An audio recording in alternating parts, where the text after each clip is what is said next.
Here's my plan to stop the chemical, physical, and emotional mutilation of our youth. On day one, I will revoke Joe Biden's cruel policies on so-called gender-affirming care.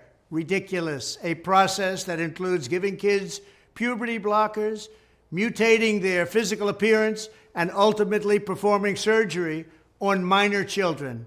Can you believe this? I will sign a new executive order instructing every federal agency to cease all programs that promote the concept of sex and gender transition at any age. I will then ask Congress to permanently stop federal taxpayer dollars from being used to promote or pay for these procedures and pass a law prohibiting child sexual mutilation in all 50 states. It'll go very quickly.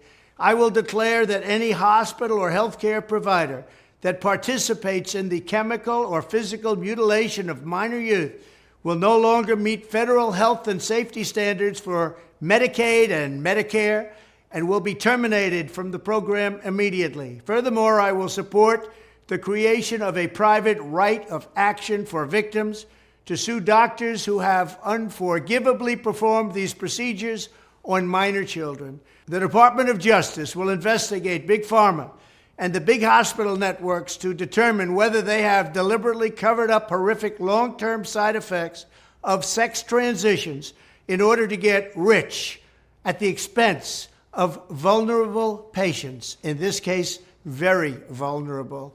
We will also investigate whether Big Pharma or others have illegally marketed hormones and puberty blockers which are in no way licensed or approved for this use.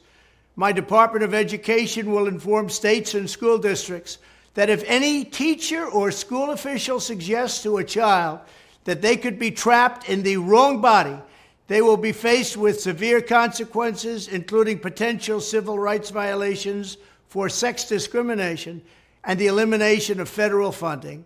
As part of our new credentialing body for teachers, we will promote positive education about the nuclear family, the roles of mothers and fathers, and celebrating rather than erasing the things that make men and women different and unique. I will ask Congress to pass a bill establishing that the only genders recognized by the United States government are male and female, and they are assigned at birth.